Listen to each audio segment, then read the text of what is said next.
सुमंत्र जी ने बार बार भगवान से कहा कि आप चलिए आप चलिए, लेकिन राम जी महाराज नहीं माने।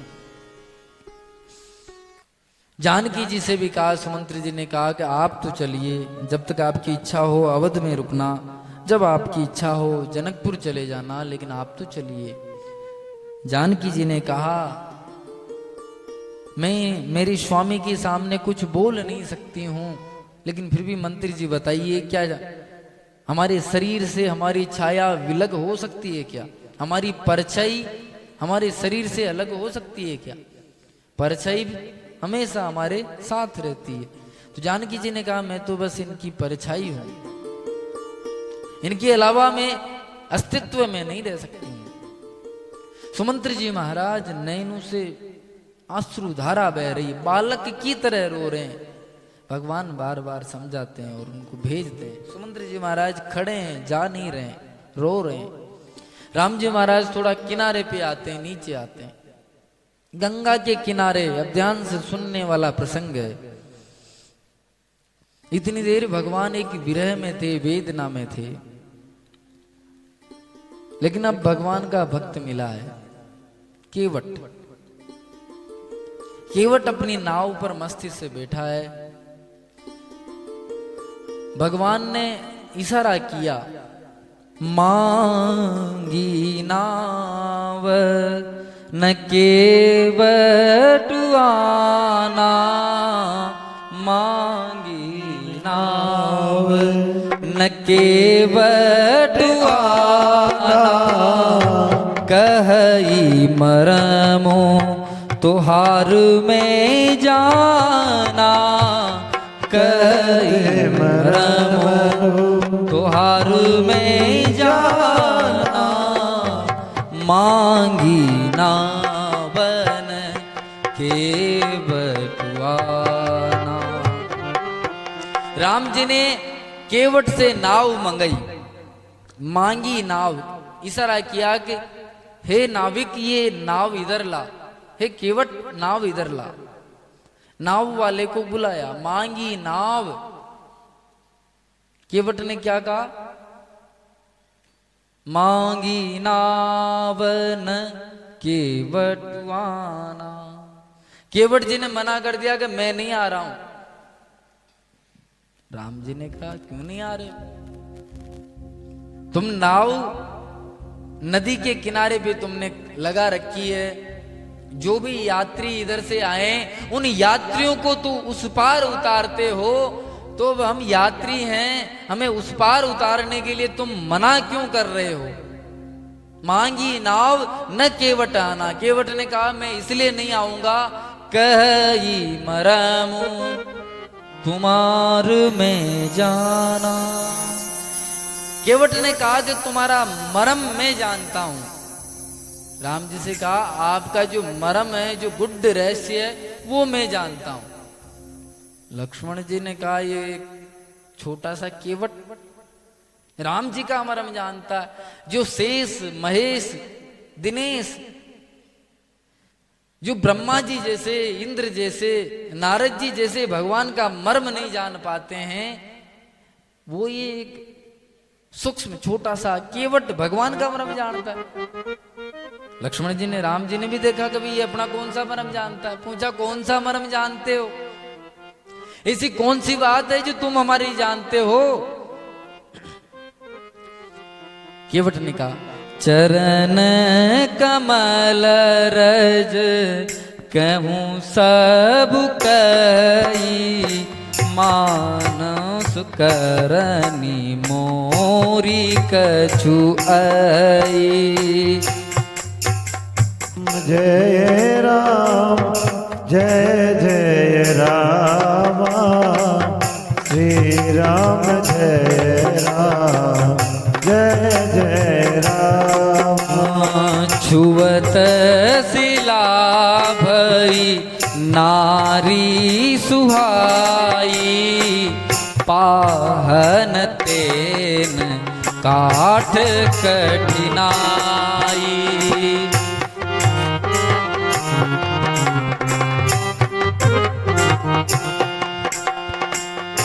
केवट जी कहते हैं कि मैं आपका मर्म जानता हूं। राम जी ने कहा कौन सा मर्म जानते हो? केवट ने कहा कि आप जादूगर हो। राम जी ने कहा हमने तो कहीं किया नहीं जादू, ध्यान में आ नहीं रहा हमारे कोई कि हम जादूगर हैं। लक्ष्मण जी ने कहा क्या अनाप शनाप बोल रहा है? केवट ने कहा मैं एक से ही बात करूंगा, कोई भी तुम में से एक ही व्यक्ति मुझसे बात करेगा। राम जी ने कहा थोड़ा लक्ष्मण धैर्य धारण करो। राम जी बोलते हैं कि हे केवट, ऐसा कौन सा मर्म जानता तू हमारा? केवट जी कहते हैं कि महाराज आप में कोई दुविधा नहीं, आपको बिठा भी लूं, कोई कष्ट वाली बात नहीं है, लेकिन मैंने सुना कि आपके चरणों की जो रज है, चरण कमलों की जो रज है, उनमें थोड़ा जादूगरी है। चरण कमल रज सब कौन कहे, मानुष करनी मोरी इह रहे। इन आपके चरणों की रज में मानव कर देने जैसा एक जादुई शक्ति है। लक्ष्मण जी ने कहा तू जो इच्छा हो रही है वही कह रहा है, जो तेरे मन में आ रहा है वही तू कह रहा है, ऐसा कहां हुआ है? इनके चरणों में ऐसी कोई जादूगरी नहीं है कि ये पत्थर को या लकड़ी को नारी बना दें। केवट ने कहा मैं सब जानता हूं। राम जी ने कहा बताओ तो सही। छुवत शिला भई नारी सुहाई। केवट ने कहा कि कुछ ही दिनों पहले की बात है, कुछ ही समय पहले की बात है, इन्होंने एक पत्थर की शिला को छुआ था और वो पत्थर की शिला अहिल्या देवी बन गई। लक्ष्मण जी ने कहा कि हाँ बन तो गई थी। लक्ष्मण जी ने कहा मैं भी साथ था उस दिन। तो छुवत शिला भई नारी सुहाई। केवट ने कहा कि भले पढ़िया लिखा तो मैं नहीं हूं, लेकिन मैं ये जानता हूं कि अगर पत्थर इनकी रज का स्पर्श पाते ही पत्थर की चट्टान नारी बन सकती है, तो पत्थर से तो कोमल लकड़ी होती है, मेरी नाव तो लकड़ी की है। तो पाहन तेन काठ कठिनाई। पत्थर तो फिर भी 2-4 मिनट लगे होंगे अहिल्या बनने में, मेरा ये लकड़ी की नाव तो जल्दी ही नारी बन जाएगी। लक्ष्मण जी ने कहा तू पढ़ा लिखा तो नहीं है, जो वास्तव में तू गंवारी है। केवट ने कहा कैसे? लक्ष्मण जी ने कहा कि हाँ कभी कभी विशेषण लग जाता है, हो जाता है, लेकिन प्राय ऐसा थोड़ा होता है कि माना कि हाँ वो दिन मैंने देखा कि राम जी की चरणों की रज से वो पत्थर अहिल्या बन गया, वो शिला अहिल्या बन गई। लेकिन क्या उस शिला के बाद कभी राम जी नंगे पैर किसी पत्थर पे नहीं गए क्या? बाकी समय भी तो कई सारे पत्थरों पे होके निकले, तो फिर ऐसे तो राम जी चलते जाते पीछे नारियां बनती जाती। लक्ष्मण जी ने कहा ऐसा नहीं है, वो तो कभी कभी ऐसा संयोग मिल जाता है, ऐसा कोई स्वाति नक्षत्र में कोई बूंद आ जाती है और सीप के मुख में पड़ते वो मोती बन जाती है। हर बूंद ही कोई मोती थोड़ा बनता है, कभी कभी होता है लेकिन हमेशा नहीं है। केवट ने कहा कि प्रभु ये भी मैं जानता हूं, लेकिन ऐसी रिस्क कौन लेवे? कभी कभी होता है लेकिन वो कभी आज ही आ जावे। कभी कभी तो होता है ये तो मानते ही हो, लेकिन वो कभी कब आता है ये आपको थोड़ा पता है।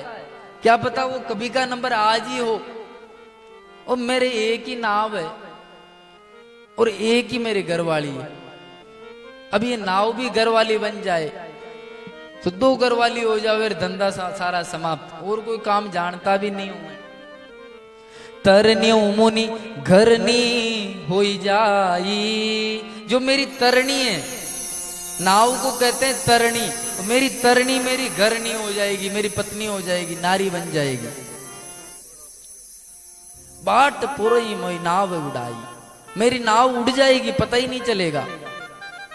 और मैं कबारा कोई धंधा भी नहीं जानता हूं जिससे मैं अपने परिवार का पालन पोषण कर लूंगा, इसलिए मैं ऐसी रिस्क नहीं लूंगा कि मैं इनको नाव में बिठा दूं। लक्ष्मण जी ने कहा कि ऐसा नहीं होता है, कोई भी पत्थर या लकड़ी ऐसे नारी नहीं बनते हैं। केवट ने कहा ऐसे तो नहीं बनते हैं, लेकिन जिस दिन आप लोग विश्वामित्र जी के साथ जनकपुर जा रहे थे, तब इन्होंने इशारा करते हुए प्रभु से पूछा था, गुरु जी से पूछा था, विश्वामित्र जी से पूछा था कि हे गुरुदेव ये पत्थर की शिला कैसी है। इन्होंने हाथ से इशारा किया था। लक्ष्मण जी ने कहा कि हाँ किया तो था, हाथ से इशारा करके पूछा था कि ये शिला कौन सी है। तब विश्वामित्र जी ने कहा कि गौतम नारी शाप विषय उपल देह धरी धीर चरण कमल रज चाहती कृपा करम रघुवीर। गुरु जी ने पहले नहीं कहा, जब राम जी ने पूछा तब बोला था। केवट ने कहा कि वही घटना आज हुई है। लक्ष्मण जी ने कहा क्या? केवट ने कहा कि अगर मेरे को आप बुलाते, लक्ष्मण जी से कहा अगर मेरे को आप बुलाते तो मैं आ जाता, कोई बात नहीं, लेकिन आज भी इन्होंने हाथ से मेरी तरफ इन्होंने इशारा किया है, मांगी नाव इन्होंने मंगाई है। जिस दिन भी इन्होंने इशारा किया उस चट्टान की तरफ जो नारी बन गई, आज भी मेरी नाव को इन्होंने हाथ से इशारा करके बुलाया, मांगी नावन केवट आना। लक्ष्मण जी ने कहा बात तो सही है। राम जी से धीरे से कहा लक्ष्मण जी ने प्रेम से कि प्रभु आप राजा बन के ही रहो ना, असिस्टेंट जब मैं हूं, सारे कार्य मैं कर रहा हूं, तो आपको क्या जरूरत थी यहां बुलाने की? इसको मैं बुला लेता, मेरे को कह दिया होता, और अगर मैं बुलाता और ये नहीं चलता तो फिर देखते। अब बीच में आपने सारा काम खराब कर दिया, आपकी कोई मानता ही नहीं है। राम जी ने कहा ये तो बात सही है, मैं तो सुबह से ही मान रहा हूं, पर मेरी कोई नहीं मानता है, मेरी चलती ही नहीं है। लक्ष्मण जी ने कहा हाँ नहीं चलती है आपकी। जो राम जी ने कहा सही तो है, नहीं चलती है। मैं जिसको कह रहा हूं सुमंत्र जी, लक्ष्मण जी ने कहा कि ये जो सुमंत्र जी है जिनको आप कह रहे हो कि आप जाओ अयोध्या में वापस जाओ, तो वो आपकी बात नहीं मान रहे, वहीं खड़े रो रहे हैं लेकिन जा नहीं रहे। और इस केवट को आप कह रहे हो कि हमारे को नाव में बिठा ले, ये आपको बिठा के पार नहीं करा रहा। न सुमंत्र मान रहे हैं आपकी, न केवट मान रहे हैं। राम जी ने कहा कि ये तो आज नहीं मान रहे, 3 दिन पहले से ही मेरा तो नहीं मानने वाला हिसाब चल रहा है। राम जी ने कहा कि 3 दिन पहले वनवास मेरे को मिला था, न तो जानकी को मिला न तेरे को मिला। तुम दोनों को भी मैंने मना किया कि वनवास में मत चलो, यहीं रहो। जब तुम घर वालों ने मेरी बात नहीं मानी तो बाहर वाले क्या मानेंगे? भगवान ने कहा कि अब तो ये शुरू से ही अपना तो बोन ही खराब हो गई। श्री गणेश ही नहीं मानने से हुआ, जो ये कैसे मानेगा? केवट कहता कि प्रभु और कोई कठिनाई नहीं है, लेकिन मैं कोई और धंधा भी नहीं जानता हूं और कोई कार्य भी नहीं जानता हूं, ऐ प्रतिपालूं सब परिवारों, नहीं जान्यो कछु और कबारू। सारा पालन पोषण करने वाली यही नाव है मेरी। राम जी ने कहा कि फिर कोई उपाय दूसरा बता, कैसे पार हुए हम, तू नाव में नहीं बिठा रहा तो। केवट ने कहा कि प्रभु यहां से थोड़ा दूर आप जाएंगे नदी के, गंगा जी के तट पर, तो थोड़ा आगे जाते ही चौड़ा पाट है गंगा जी का, चौड़ा ही हो गई, तो वहां पे गंगा जी की गहराई कम है, वहां से आप कमर जितना पानी है, वहां से आप चल के पार हो जाएंगे। लक्ष्मण जी ने कहा ठीक है, वो रास्ता बता दे तू हमारे को। केवट ने कहा कि इतना पागल नहीं हूं मैं, धंधे की टाइम पे बैठा हूं, आपको वो रास्ता बता दूंगा तो सारे मेरे जो भी ग्राहक है वो भी उधर से पैदल पार हो जाएंगे, मैं यहां यूं ही खड़ा ही रहूंगा। मैंने तो तुम्हारे को बता दिया कि काम निकालना, इसलिए, वरना ये तो गुप्त रहस्य बताए थोड़े जाते हैं। अब तुम ढूंढ लो कहां कमर तक पानी है। राम जी ने कहा ये तो बात थोड़ी जमी नहीं, कोई और उपाय हो तो बता केवट। भगवान बोलते हैं कोई और उपाय हो तो बता। केवट जी कहते हैं जो प्रभु पार अवसीगा चहु, मोहि पद पदमु पखारन कहु। जो प्रभु पार अवसीगा चहु, मोहि पद पदमु पखारन कहूं। श्री राम जय राम जय जय राम। श्री राम जय राम जय जय राम। श्री राम जय राम जय जय राम। श्री राम जय राम जय जय राम। श्री राम जय राम जय जय राम। श्री राम जय राम जय जय राम। जय राम। केवट जी स्पष्ट शब्दों में कह रहे हैं, केवट जी कह रहे हैं जो प्रभु पार अवश्य गा चयूं। अगर भगवान, हे प्रभु, अगर आपको अवश्य ही, अवश्य यानी अगर सच में ही आपको गंगा पार होना है, अगर आपको वास्तविकता में गंगा पार होना है, राम जी ने कहा वास्तविकता में ही तो होना है जब इतनी देर से यहां खड़े हैं। केवट ने कहा नहीं, साफ शब्दों में सुन लो पूरी बात। जो प्रभु पार अवश्य गा चयूं मोही पद, अगर आपको गंगा पार होना है तो मुझे मोही पद पदमु पखारन कहूं।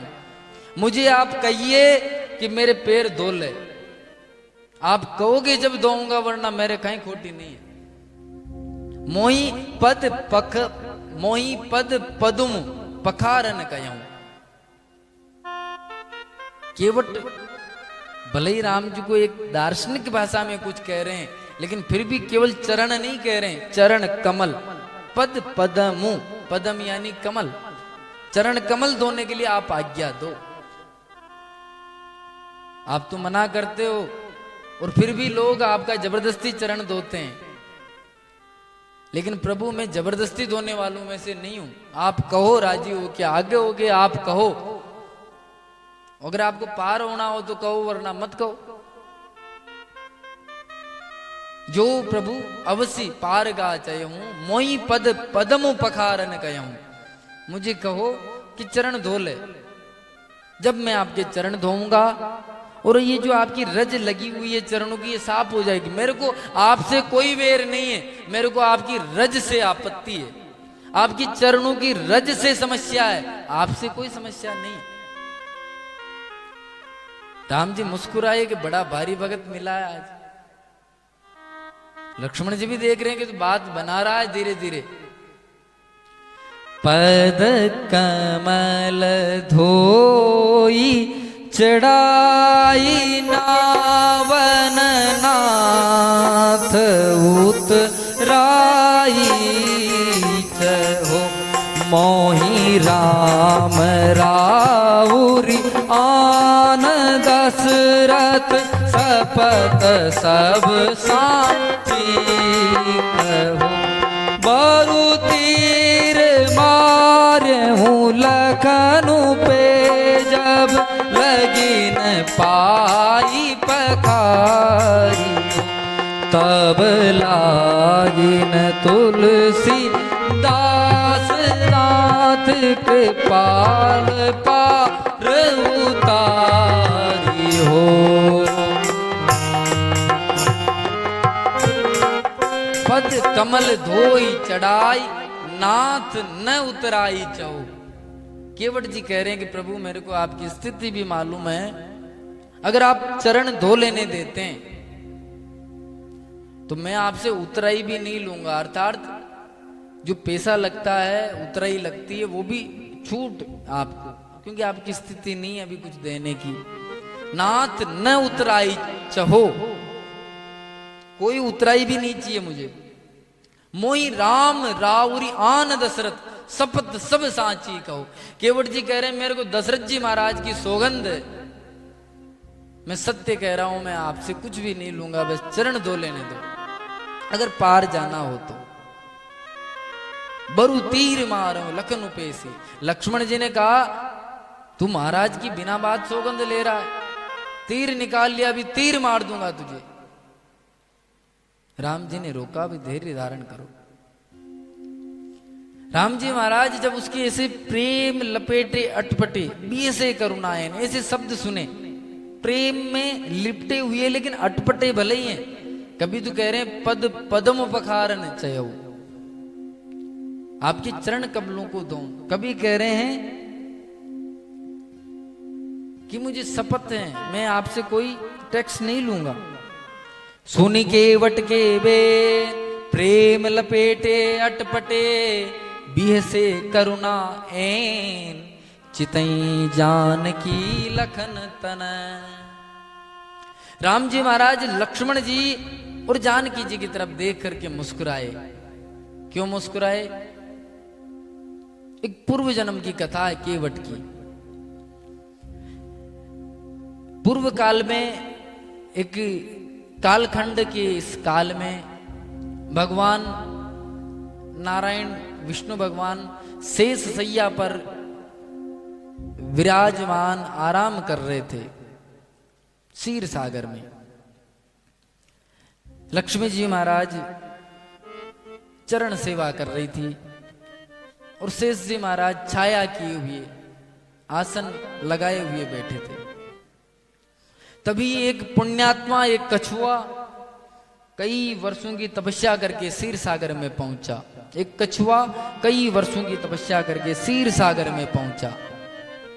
क्षीर सागर में उसकी लालसा थी कि भगवान के दर्शन करूं और भगवान के चरणों को प्रणाम, भगवान के चरणों को स्पर्श करके अपने जीवन को धन्य करूं। उस कछुए की इच्छा थी। वो कछुआ जैसे ही पास आया, शेष जी महाराज ने देखा कि ये कछुआ इधर आ रहा है। प्रोटोकॉल के तहत लक्ष्मण जी महाराज ने अर्थात शेष जी महाराज ने अपनी पूंछ से ऐसे हल्का सा झोंका मारा, जितने वो कछुआ 100 योजन दूर जाके गिरा। कछुआ की बड़ी मेहनत। अब कछुआ चलता भी कितना धीरे। कछुआ वापिस कई सारे पुण्य प्राप्त करके तपस्या करते हुए वापिस, अब के उसने ध्यान रखा कि उसका ध्यान रखना है 1000 फण वाले का। शेष जी महाराज की नजर चुरा के शेष जी महाराज के पीछे की तरफ से कछुए महाराज आ रहे थे। अब के लक्ष्मी जी की नजर पड़ गई कि ये कोई अनावश्यक तत्व यहाँ पे आ रहा है, भगवान की सेवा में विघ्न है। लक्ष्मी जी ने अपने पल्लू से हल्का सा यूं किया, वो कछुआ 1000 योजन दूर जाके गिरा। अब की बार कछुआ वापिस नहीं आ सका। अब के कछुए ने दूसरी जुक्ति लगाई। और भगवान तो भक्त के प्रेम को पहचानते हैं। हमने कहा था ना कि राम वो निर्गुण निराकार राम, व्यापक ब्रह्म विगत अजय, वो व्यापक ब्रह्म, वो निर्गुण ब्रह्म धरती पर क्यों आए? उस कछुए के लिए आए। जब कछुए वहां तक नहीं पहुंच पाए, भक्त वहां तक नहीं पहुंच पाया, तो भगवान वहां तक आ गए। भगवान धरती पर साकार रूप धारण करके क्यों आए? उन अहिल्या जी के लिए आए, उन निषाद राज के लिए आए, उन अत्रि अनुसुईया जी के लिए आए, उन सर्वंग ऋषि के लिए आए, उन सुग्रीव विभीषण के लिए आए, उन कई देवता कई ऋषियों के लिए आए, उस धरती माता के लिए आए, कईयों के हित के लिए भगवान आए। इसलिए आज भगवान मुस्कुरा रहे हैं। किन की तरफ देखकर? चितई जानकी लखन तन। आज जानकी, वो लक्ष्मी जी जानकी जी हैं और वो शेष जी महाराज लक्ष्मण हैं। राम जी मुस्कुरा रहे हैं। किन की तरफ देख के मुस्कुरा रहे हैं? जानकी जी, लक्ष्मी जी और शेष जी की तरफ देख के। चितई जानकी लखन तन। राम जी कह रहे हैं जिस दिन तो तुमने पास में भी नहीं आने दिया, जिस दिन केवल ये प्रणाम करके चला जाता, अब आज ये पूरा पैर धोएगा। अब रोक सको तो रोको इसको। भक्त प्रेम के पाले पड़कर प्रभु को नियम बदलते देखा। अपना मान भले टल जाए पर भक्त मान नहीं टलते देखा। ये प्रभु की एक कीर्ति है, एक नियम है उनका, एक संविधान है कि प्रेम में प्रभु कहीं भी आ जाते हैं। वो खंभ से भी प्रकट हो जाते हैं और शिला से भी भक्ति को प्रकट कर देते हैं। स्वयं भी मूर्ति से बाहर निकलते हैं और भक्त को भी प्रेम में अहिल्या, जो एक पत्थर की शिला है, पत्थर से भी भक्त को प्रकट करते हैं। स्वयं भी पत्थर से प्रकट हो सकते हैं और भक्त को भी पत्थर से प्रकट कर सकते हैं प्रेम के कारण। केवट भगवान की तरफ देख रहे हैं राम जी लखन जी की तरफ देख रहे हैं, क्या किया जाए। अब दोनों सिर झुकाए खड़े हैं। कृपा सिंधु बोले मुस्काई, कृपा सिंधु बोले मुस्काई, सो करू जय तव ना बन जाई, सोई करू जय तव ना बन जाई। बेगियानु जल पाय पखारू, होत विलंब उतारई पारू, होत विलंब उतारई पारू। भगवान को भी पता है कि भाई रात की 10 बज गई है। राम जी कह रहे हैं होत विलंब उतारई पारू, जल्दी पार उतार दो, टाइम निकल रहा है। बेगी आन जल पाए पखारू। राम जी कह रहे हैं कि जिस प्रकार से भी तेरी नाव नारी नहीं बने, तेरी नाव नाव रह जावे, जो भी उपाय हो वो तू कर। तू स्वतंत्र प्रभार से तुझे नियुक्त किया जाता है इस कार्य के लिए, पर हमारे को पार उतार दो और जल्दी उतार दे, टाइम नहीं है। बस यही तो इंतजार था, यही तो आज्ञा चाहिए थी। तुरंत दौड़े। सुमंत्र जी महाराज उधर खड़े हैं, निषाद राज वहीं हैं, लक्ष्मण जानकी जी खड़े हैं, राम जी खड़े हैं। और जैसे ही आज्ञा दी तो केवट जी तुरंत दौड़े और अपने जो झोंपड़ी था, जो घर था, मकान था, उसमें गए और एक कठोता उठा लाए। कठोता जानते हैं आप? लकड़ी का बना हुआ कटोरा, लकड़ी का एक कटोरा बना हुआ था, जिसको कठोता कहते हैं। केवट राम रजाय सुपावा। राम जी की जैसे ही केवट जी ने आज्ञा पाई, पानी कठवता भरी लयावा। केवट जी महाराज कठोता लेके आ गए, उसमें गंगा जल भरा हुआ, लकड़ी का कठोता। लक्ष्मण जी ने कहा कि बड़ी तू जल्दी कर रहा था और बड़ी जिद्दी कर रहा था चरण धोने के लिए, अब कम से कम ये कठोता लाया, ये तो बड़ा लिया था, छोटा सा कटोरा लेके आया है प्लेट जैसा, इससे थोड़ा बड़ा होगा कठोता। केवट जी ने कहा लक्ष्मण जी आप तो अभी 3 दिन पहले ही अपने राजमहल से आए हो, आपके वहां तो बड़े बड़े पात्र हैं कई धातुओं के, मेरे घर में तो ये कटोता सबसे बड़ा पात्र मेरे लिए तो खड़ाव है, बड़ा भारी खड़ाव फड़चा होता है ना, वो है मेरे लिए, तो इससे बड़ा तो कोई पात्र ही नहीं मेरे पास। भगवान लक्ष्मण जी ने कहा कि अपने क्या है, ये कठोता लाया, धोना पैर बस, और क्या। पानी का कठोता भगवान के आगे रखा, केवट कंधे पर एक गमछा लिए हैं और भगवान के एक चरण को कठोते में रखा। केवट ने बड़े प्रेम से मल मल करके, बड़े आनंद के साथ, बड़े भाव के साथ भगवान के चरण को धो रहा है। पानी तो है ही सही, प्रेम के आंसू भी नीचे गिर रहे हैं। केवट बड़े आनंद में है, देवता भी ऊपर से आकाश मार्ग से फूल बरसा रहे हैं, सब आज केवट के भाग्य को सराह रहे हैं कि धन्य हो केवट, धन्य हो केवट। भगवान के एक चरण को धोया, उस चरण को बाहर रखा, दूसरे चरण को वापस से कठोता में रखा, कटोरे में रखा, उस चरण को धोया। राम जी ने कहा अब तो हो गया तेरा कार्य, अब चलें। केवट ने कहा महाराज जी समस्या हो गई। क्या हुई? केवट ने कहा जो चरण को हमने पहले धोया था उसको आपने वापस से गंगा जी की रज में रख दिया, जमीन पे रख दिया, तो वापस से रज लग गई। अब समस्या तो वहां की वही है, रज नहीं होनी चाहिए चरण की। आपने जो जल से धोया हुआ जो पैर था, चरण था, उसको वापस से रज में रख दिया और गीले होने के कारण और ज्यादा रज लग गई अब तो चरण के। पहले तो सूखे थे चरण, अब ज्यादा रज लग गई। भगवान ने कहा ऐसा थोड़ा होगा, अब एक पैर वापिस इधर रखेंगे तो फिर एक को बाहर निकालना होगा। केवट ने कहा कि ऐसा करते हैं आप दोनों पैर एक साथ रख लीजिए इसमें, अब कठोता इतना बड़ा है नहीं, कठोता तो थोड़ा छोटा ही था, एक पैर ही उसमें आराम से आ पा रहा था। केवट ने कहा कि अब करना तो पड़ेगा। राम जी ने कहा ठीक है। दोनों पैर रखने लगे तो राम जी महाराज जैसे दोनों पैर अपन सकड़ी जगह में रखते हैं तो शरीर का बैलेंस नहीं बन पाता है। केवट ने कहा अगर आपका ऐसा डरने जैसा, आपको गिरने जैसा भाव हो तो आप अपने हाथों को मेरे सिर को पकड़ सकते हैं। अपने हाथ आप खाली हैं तो हाथों से सिर को पकड़ सकते हो, आपको इच्छा हो तो। दोनों पैर केवट के हाथ में और भगवान के दोनों हाथ भी केवट के सिर पर है। धन्य हो केवट महाराज। बोले केवट महाराज की जय हो। आज धरती में ऐसा कोई भाग्यशाली नहीं है केवट जी जैसा। भगवान के चरण भी उनके हाथ में और भगवान के दोनों हाथ का आशीर्वाद भी केवट जी के साथ। केवट ने लक्ष्मण जी की तरफ, जानकी जी की तरफ देख के कहा कि जिस दिन तो केवल एक चरण चाहिए था, लेकिन आज सब कुछ मेरे हाथ में, देख लो। चरण धोए, अपना गमछा नीचे बिछाया और उस गमछे पे भगवान को खड़े होने के लिए कहा। भगवान उस गमछे पे खड़े हो गए। अब रज लगने का वो आपत्ति नहीं रही। लखन जी ने कहा कि भैया अब हो गया काम तेरा, अब तो रवाना कर, टाइम निकला जा रहा है, हमारा समय नहीं है।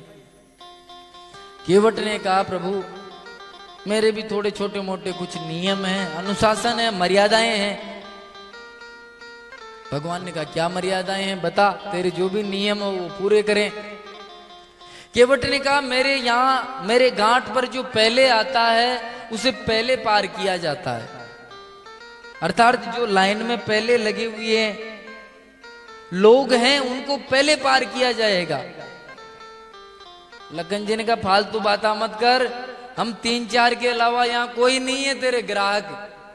राम जी ने कहा मुझे तो कोई नहीं दिख रहा यहाँ जो पार जाना चाहे, ऐसा कोई यात्री दिख नहीं रहा। केवट ने कहा बात भी तो यही हो रही है, अगर वो यात्री आपको ही दिख जाते तो कब के पार हो गए होते, आपको नहीं दिख रहे, समस्या यही तो है।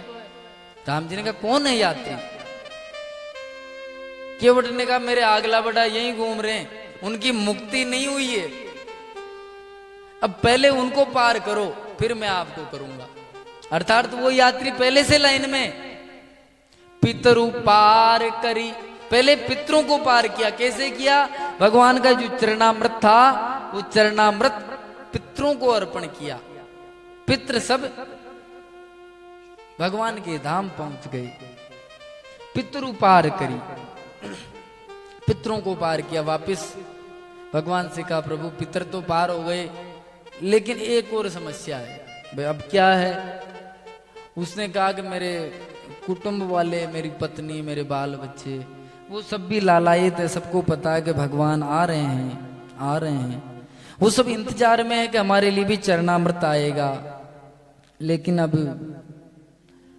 चरणामृत तो पितरों को दे दिया गया, तो एक बार और चरण धो लूं तो चरणामृत और बन जाएगा। आज तो कंपनी यही है, प्रोटेक्शन ही हमारा है, प्रोडक्ट भी आपका है। भगवान ने कहा ठीक है एक बार और धो लो। एक बार और उसने चरण धोए और वो चरणामृत दौड़ के जाके पूरे अपने परिवार को पिलाया। परिवार के साथ साथ पूरा जो बस्ती थी केवटों की वो भी आ गई, सब लाइन में लग गए। अब जानकी जी, लखन जी चाह रहे हैं कि थोड़ा हमारे को तो इधर ही दे दे तू। उसने कहा बाईपास से काम नहीं चलेगा, लाइन में लग के आओ, सबको लाइन से मिलेगा। केवट ने कहा उस दिन मेरे लिए नियम थे और आप लोगों का सिस्टम था, सिस्टम मेरे हाथ में, अब लाइन में आपको लगना पड़ेगा। तो जानकी जी और लखन जी ने भी लाइन में लग के चरणामृत प्राप्त किया। केवट ने कहा अब प्रभु मैं मुक्त हूं, अब चरणामृत अब थोड़ा सा मैं बच गया, जो एक बार और दो कीर एक बार मैं पी लेता हूं। एक बार और भगवान के चरण धोए। केवट जी ने चरणामृत पिया और भगवान को नाव में बिठाया। नाव में बिठाया तो नाव में पहले राम जी ने, पहले जानकी जी को बिठाया राम जी ने। प्रिया चढ़ाई चढ़े रघुराई, पहले प्रिया जी को, जानकी जी को चढ़ाया और फिर चढ़ गए। और अब केवट जी नाव चला रहे हैं गंगा जी में, गंगा जी से प्रार्थना कर रहे हैं। और मेरी नैया में लक्ष्मण राम, ओ गंगा मैया धीरे बहो,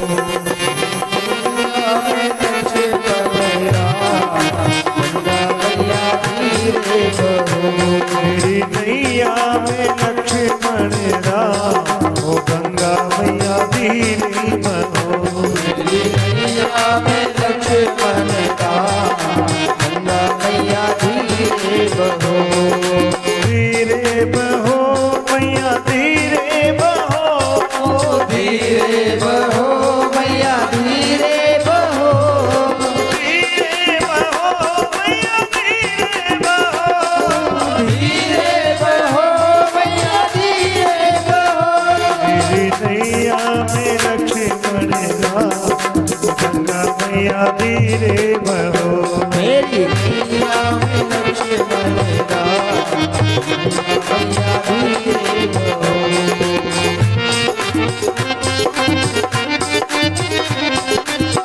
उछल उछल मत मारो हिंदी कोले उछल उछल मन मारो हिंदी कोले देख हिंदी कोले मेरा मनवा डोले देख हिंदी कोले मेरा मनवा डोले मेरी नैया में चारों धाम गंगा मैया धीरे बहो मेरी नैया में चारों धाम गंगा मैया धीरे बहो मेरी नैया में लक्ष्मण राम गंगा मैया धीरे बहो मेरी नैया में लक्ष्मण राम गंगा मैया धीरे बहो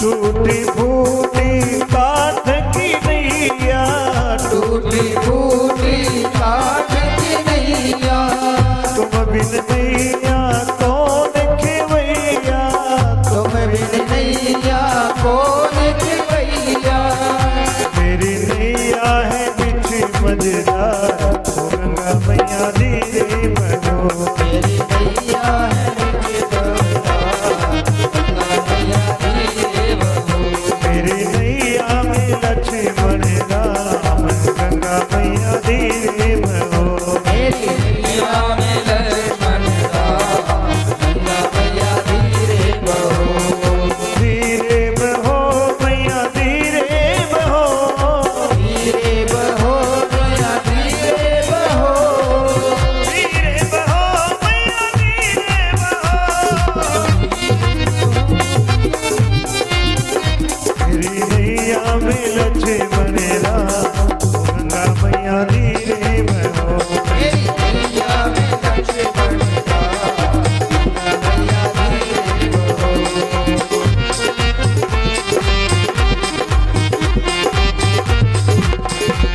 ओ गंगा मैया धीरे बहो बोलिए गंगा मैया की जय हो जाए राम नाम की गर्जना से तारा श्री सीताराम नाम महाराज की जय हो। केवट महाराज बड़े अनुराग के साथ, बड़े उमड़ते हुए अनुराग और प्रेम के साथ भगवान को गंगा जी में गोता लगवा रहे हैं, पार करवा रहे हैं। गंगा मैया से प्रार्थना कर रहे हैं, गंगा मैया धीरे बहो। ये जो क्षण है इनको मैं समाप्त नहीं होने देना चाहता हूँ, मैं भगवान को ऐसे ही दर्शन करता रहूं। केवट नाव को लगभग आधे में ले जाते हैं, गंगा जी में आधे में ले जाते हैं और वापस ले आते हैं, वापस उधर ले जाते हैं, वापस इधर ले आते हैं। अर्थात तो उस पार नहीं ले जा रहे हैं, इधर का इधर ही 3-4 बार घुमा दिया। भगवान से पूछा, भगवान आनंद तो आ रहा है ना? राम जी ने कहा काहे का आनंद आ रहा है, तो उस पार क्यों नहीं ले जा रहा है नाव को, इधर चक्कर क्यों लगवा रहा है? इधर ले जाता है, वापस लाता है, फिर वापस ले जाता है, फिर लाता है, चक्कर क्यों लगवा रहा है, उधर पार कर। केवट ने कहा बस भगवान इतने से में ही, बस भगवान इतने से में ही, हमारे को तो आप 84 के चक्कर लगवाते हो, 84 लाख योनियों के चक्कर लगवाते हो, और आपको 2-4 चक्कर लगाते जितने घबरा गए बस। भगवान ने भी देखा भाई बड़ा गणित वाला सेवक मिला है, आपके पूरा गणित लगा रहे हैं केवट जी महाराज। भगवान को विवशता से नहीं चाहते हुए भी पार लेके आए। इधर पार लाने के बाद भगवान गंगा जी की रज में उतरे। केवट उतरी दंडवत कीना, प्रभु ही सकुच ऐ नहीं कछु दीना। केवट जी जब भगवान मिले प्रारंभ में, जब भगवान के दर्शन हुए, कोई भी व्यक्ति हमारे को प्रारंभ में मिलता है, जब अपन अभिवादन करते हैं, दो प्रणाम जो भी करते हैं शुरुआत में करते हैं, लेकिन केवट जी ने पहले तो नकारा ही किया, मांगी नाव न केवट आना, मना किया, प्रणाम नहीं किया, मना किया था। लेकिन आज जब गंगा की इस पार उतरे, केवट उतरी दंडवत कीना, वो इधर दंडवत कर रहे हैं, उधर दंडवत क्यों नहीं किया? तो केवट जी अगर भगत थे, जानते थे, इधर दंडवत कर रहे हैं पार आने के बाद, उधर भी तो दंडवत करना चाहिए। लेकिन केवट जी जानते थे, अगर मैं भगवान को दंडवत कर दूंगा तो भगवान के साथ विनोद नहीं हो पाएगा, और भगवान को जो ये अभी जैसी स्थिति बनी हुई है, इससे कुछ अलग भाव में मैं ले जाना चाह रहा हूं। भगवान के मुखारबिंद पे मुस्कान जो लाना चाह रहा हूं वो नहीं आएगी। अगर मैंने दंडवत कर दिया तो मेरा जो शब्द है वो मर्यादित हो जाएंगे, अनुकूलताओं में रहना होगा। इसलिए केवट जी ने पहले दंडवत नहीं किया, बाद में पार उतरने के बाद केवट उतरी दंडवत कीना, आंखों से आंसू आ रहे हैं प्रेम के। भगवान को दंडवत किया, उठ नहीं रहे हैं वापस से। भगवान ने उठाया और गले से लगाया, आलिंगन किया। प्रभु ही सकुच नहीं कछु दीना। भगवान ने सोचा अपन पार तो हो गए, लेकिन इसको कुछ दिया नहीं हमने। एक छोटा सा एक नियम होता है, एक मर्यादाएं होती है कि कोई व्यक्ति आपके कहीं कोई काम आए तो उसका कुछ पारितोषित उसे दिया जाए। बिना किसी पारितोषित की अगर आप उसकी सेवाएं लेते हैं तो उसका भार आप पे चढ़ता है, और एक मर्यादा, एक अनुशासन होता है। राम जी ने उस अनुशासन के भाव से कुछ देना चाहा, और भगवान ने बहुत कुछ देना चाहा, लेकिन पास में उदासी स्वरूप था, वनवासी वेश था, आभूषण, धन, पैसा, हार कुछ भी नहीं था। भगवान के भाव की बात जानकी मैया समझ गई। जानकी जी ने एक अंगूठी हाथ में पहनी हुई थी, मुद्रिका, भगवान के भाव देने के थे। जानकी जी ने मुद्रिका निकाल के भगवान को पीछे से दे दी, और जो माँ समझती है बात वो और कोई नहीं समझते हैं। भाव को माँ जानकी जी ने समझा और मुद्रिका दी। भगवान ने मुद्रिका को केवट को दिया। हे केवट, ये तू रख। केवट त्राही माम त्राही माम त्राही माम करने लग गई। प्रभु, ऐसा क्या अपराध किया मैंने जो मुझे दंड दे रहे हो आप? मैं आपसे अगर ये लूंगा, मजदूरी लूंगा, तो फिर पूरा जो मेरा मार्ग है, जो पूरा मेरा समाज है, वो मुझे धिक्कारेगा। बहुत काल में की